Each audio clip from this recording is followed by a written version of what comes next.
Hi, this is Billy D. If you enjoy this podcast, please like and subscribe. Let's grow NAI basketball. Thank you. Cascade Hoops Talk, bringing the world NAI basketball one podcast at a time.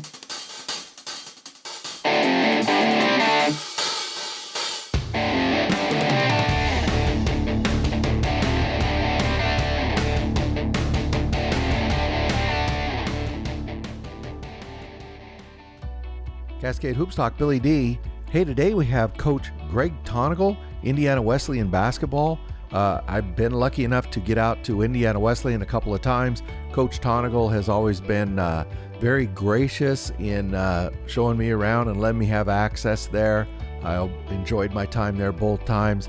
Today we're going to talk to Coach Tonagel, obviously about the upcoming season, but also about the I am third philosophy that's really central to the program there at Indiana Wesleyan. I'll let him explain it because he does it a lot better than I could. So let's take a listen to Coach Greg Tonagel, Indiana Wesleyan Wildcat basketball.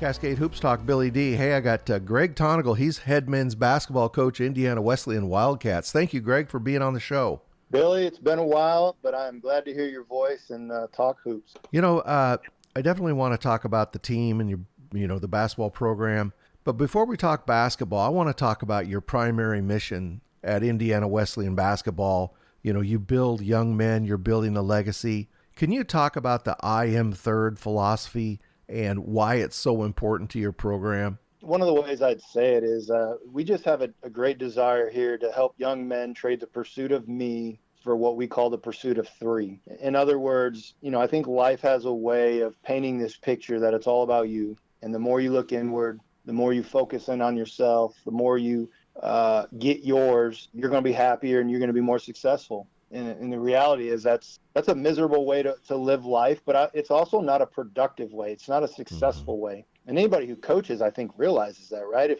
If our teams are full of a bunch of selfish individuals, we're never going to reach the level of success that's there for us. And we take that a step further and say, if you'll order your life in a way that you're pursuing God and you're pursuing others, it's going to be your best life. That's going to be your full potential. And so the cool thing for us, I think, is we get to use basketball to teach that. There's a variety of ways to teach that, right? Mm-hmm. But for us, our heartbeat is basketball. We love the game of hoops. I think basketball teaches kids things that maybe they wouldn't learn otherwise. And so that's the environment, that's the culture, and every season's going to teach it in a different way, sometimes through losses, as you know, sometimes through wins. But, man, when you're called to be a coach, you're in it for the good and the bad.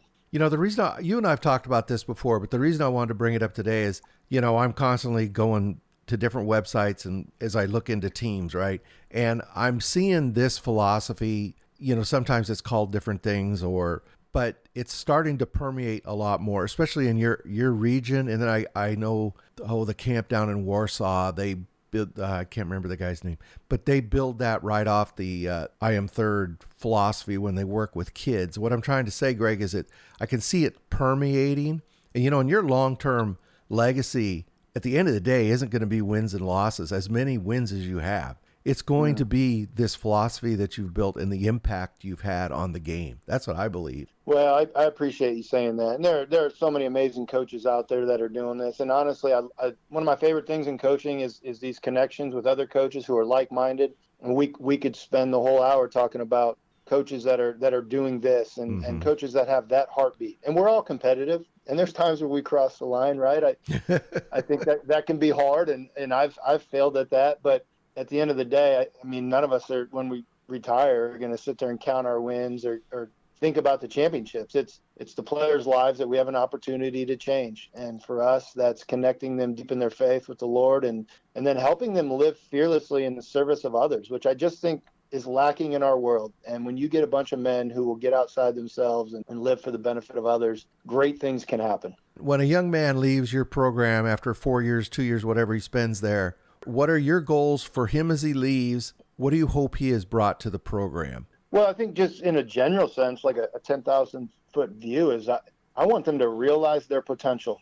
And the way we go about it, we'd say that your maximum potential lies in your spiritual development. Meaning, if we want to get the most out of you, It's going to be the way in which you grow spiritually, the way you connect to God. So that's how we're going to do it. And we're going to start there. But then we're going to move, obviously, into some other areas. So if I want to make you the best shooter, there is an aspect of that, I would say, is about your relationship to the Lord. It's your identity. I mean, the best shooters are the ones that are the most unconscious. They don't think about missed shots. Well, the way you grow in that is you don't care what other people think about you because you're secure in your own identity. So my goal at the end of a career is that a player can say, man, I reached my full potential. And it started with my spiritual growth, but it included basketball, because basketball is the thing that these guys love, right? They come into our programs and it's their passion. It's where we can meet them.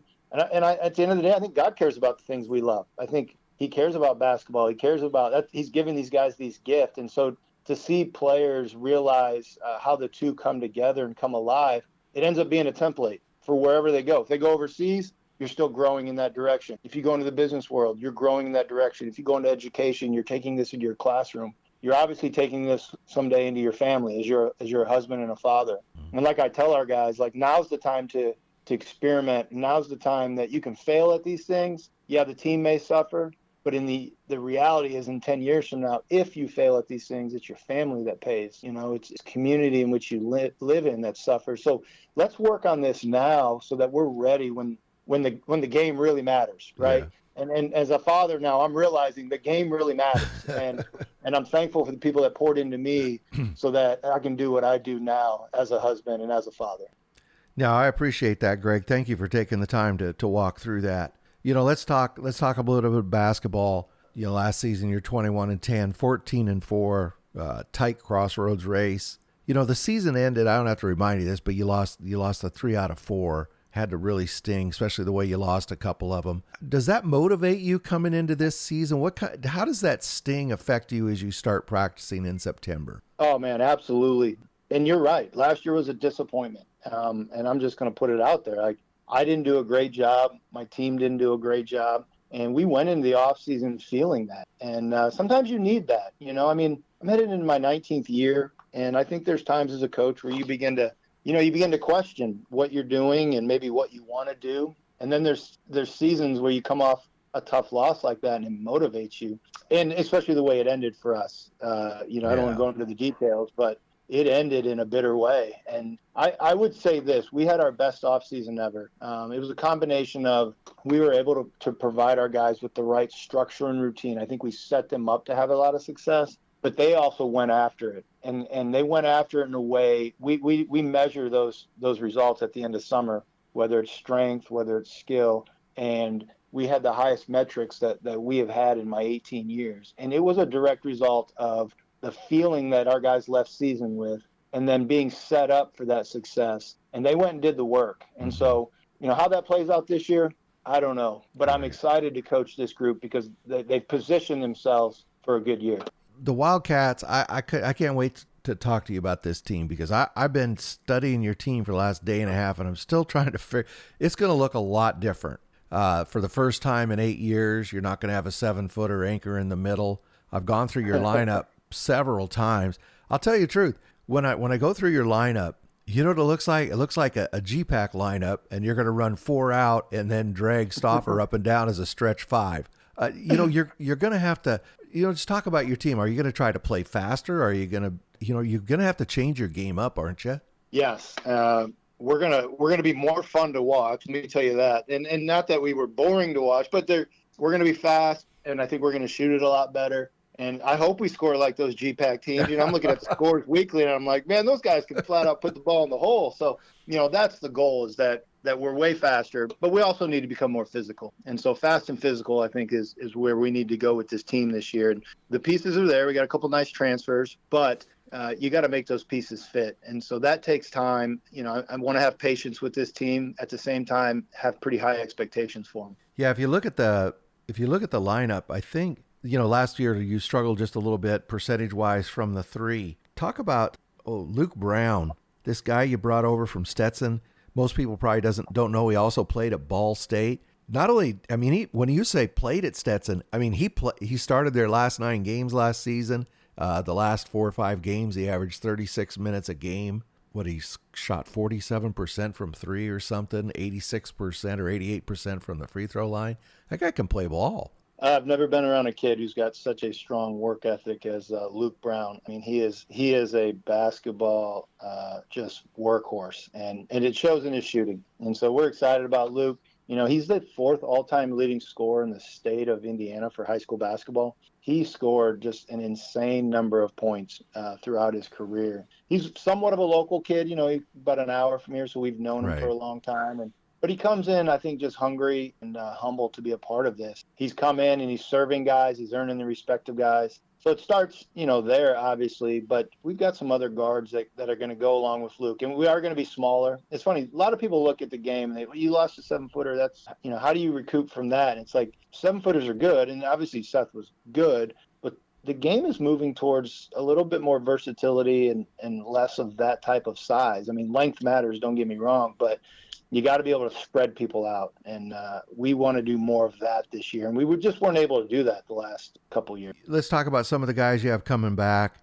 And I apologize, I should have asked you this before we started, but how do you pronounce Buchanan's first name? I don't want to mess it up. Yep, it's Javen. Javen. I was really impressed with him last season, and you know, he's 6'7", but he plays more like a 3 or even a big 2. Talk about his game. Well, Javen's got a ton of potential. And we had the Pacers in practice, an open gym, actually, about 3 weeks ago, and they were well aware of Javen. And just to kind of give you an idea of his potential. Now, he's got a ways to go. I'm not saying they're going to draft him, but right. When you're 6'7" and you're long and you're very versatile, the potential's there. And Javen has really grown into being more consistent. And that's what we're going to need out of him this year. Like, he had a 41-point game last year as a freshman. But then he had a 5-point game. You know, we got to find that middle ground where he can give us 20 night in and night out, and he can do it in a way that's physical and in the paint. And I think he's ready for that. Really excited about what he did in the offseason. He really got his body in shape. He dropped his body fat, I think, 7%, got stronger. And when you do those things, you can play harder for longer periods of time. You've got him coming back, and then also a couple other starters are 6. I'm trying to remember. You got Noah Smith. Noah Smith's coming into his, 8th season? I wish Noah was, but they call him the general. It's his 5th year. 5th, and, okay. We need his leadership, yep. Yeah, he'll be really important for you. He's a great leader. And then you got Cleaver, who on paper was one of your better shooters. He didn't shoot a ton, but you're really going to need his shooting. But just overall, you know, just talk about because you got a mixture of new guys, some transfers. You brought some freshmen in who may or may not get a chance, but just talk about the team and how you feel about it. Yeah, I think as you alluded to, there's this mix of, we got 2 transfers. One's a junior, one's a 5th-year guy. They're going to provide that upperclassman experience and leadership. But then you got, I think Griffin Cleaver is one of the more underrated guys in our league. He was a first-teamer last year, and he kind of came out of nowhere. He had a really good summer. So when you pair him in the backcourt with Luke Brown and Noah Smith, you've got some guards that can play basketball. And so we need to play more guys. I think last year, you know, we were sitting around 7.5 guys in the rotation. I want to get to 9. I always say I'm going to play 10. I've yet to figure that out, but maybe I can take a trip to Idaho and they can teach me how to do that, because he sure figured out how to do that well. And I certainly have not. But we've got 10 guys that potentially could play, and that's a good problem to have, you know, as you think through things. I want you to talk about the Crossroads League last year, just a barnstorm. You know, Huntington made the big run toward the end of the season. Taylor surprised a lot of people, including you. Just talk about that league and what a gauntlet it is to work through that season. Yeah, I mean, obviously I'm biased, but I think it's the best league in the country, top to bottom. We just don't have the bottom, you know, in our league. And so you don't have that week where you're like, okay, you know, we can let our guard down this week, or we can sit some guys. It's every night, you know, it's gonna be a battle. This year, I mean, I'll probably leave somebody out, but you know, it starts with Grace. They've done a great job there and positioned themselves for a great year with a lot of good players. Huntington's got the Conference Player of the Year back, who's one of the top guards in the entire country. And then I've seen probably more this year, just the influx of Division I transfers into our league. A lot of quality transfers in this league, throughout the league, you know, which is going to make a a splash, obviously. So it's a challenge, but what it does is it prepares you. I think that's why the Crossroads League has done so good in the national tournament, because we're battle tested as we head into the postseason each year. I do want to ask you about one of your freshmen, Jackson. Is it pronounced Gould? Correct. There was a kind of a splash when you picked him up. He's a very good ball player. But did you work extra hard to get him just to kind of poke Scott more in the eye? How'd you get a Warsaw kid? Well, Mangus is from Warsaw. Yeah. So, it started with Mangus, and, I think Scott just gifted him to us. But, yeah, the Tigers have been good to us. So I'm not saying he's going to be Kyle Mangus, but, he's definitely going to help us. Yeah, they have a great program there. And, of course, I think most people know Scott's brother, Matt, is a head coach over there at Warsaw. So yeah, Matt's one of the better coaches in the state. He understands fundamentals. So when you get a Warsaw Tiger, you're not going to have to teach those kids fundamentals. They grow up doing the Mikan drill, taking the ball around their waist. You can trust them. Greg, I wanted to ask you about, you've played at the NC2A Division I level. You've been around basketball at all levels. Talk about NAI basketball as a level and where in your mind it fits in. It's the most underrated basketball there is. And what doesn't, I guess it does frustrate me is the lack, I think, that kids have out there for NAI basketball, the lack of understanding of how great it is.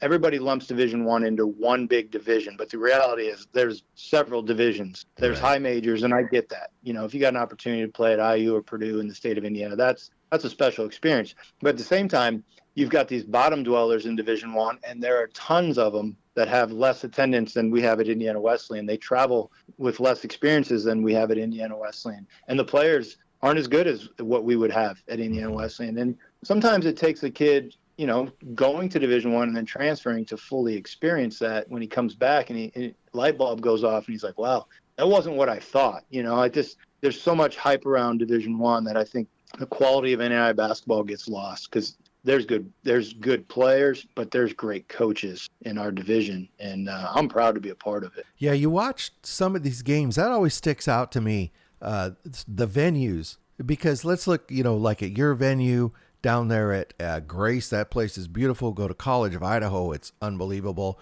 Oregon Tech has a great gym, Danny Miles Court. I mean, there's some unbelievable venues that hold more people and are packed and a lot more fun to play in than some of these D1 gyms. You're 100%. I mean, pull up our first game this year at home. It'll be packed, standing room only, and it's going to be a wild environment. And you won't find that across a low Division I setting. It just doesn't exist. And but once again, you almost got to experience it to believe it. Yeah, exactly. I can't tell you how many young men I've talked to toward the end of their career, and they tell me the story about they come in and they're playing NAI ball, and they think they're just going to tear it up, and the next thing you know, they're having a hard time even getting the ball. I've heard this story so many times that how surprised guys are when they come to that level. Exactly. Well, Greg, I really appreciate you taking the time. Wish you luck. What are you, 3 weeks away from tipping the ball up right now? Yeah, can you believe that? Crazy. And then, hey, you do this every year, but you're starting out with Indiana Tech. You owe him, by the way. But you got to go up to Fort Wayne, I saw. It's not going to be easy. Cornerstone's really good, too. Cornerstone was right at the edge last season. You know what I'm saying? They had really good stats, good team, but they just couldn't get over the hump and win the games. Yeah. But they'll be a lot better. So you're going to get tested early, as you do every year with that Crossroads WAC Challenge. So wish you luck as you go forward to that. But that trip to Fort Wayne is, boy, you better be ready. We got some time to prepare, hopefully. Anyway, thank you very much, Greg. That's Greg Tonagel. He's head men's basketball coach, Indiana Wesleyan Wildcats. Thank you, Greg. Bill, thanks for all you do, man. Appreciate it. Okay, thanks a lot. Thank you very much to Coach Tonagel and to Indiana Wesleyan University. I want to say to all the fans in the Crossroads and in Indiana, you've been very good fans to this show, and I really appreciate it. This is Billy D, Cascade Hoops Talk, and we'll see you in a couple of days. Don't forget to like and subscribe. Thank you. Thank you very much for supporting our podcast. Please like and subscribe. Get out to your local NAI school, because NAI basketball is the best entertainment value in America.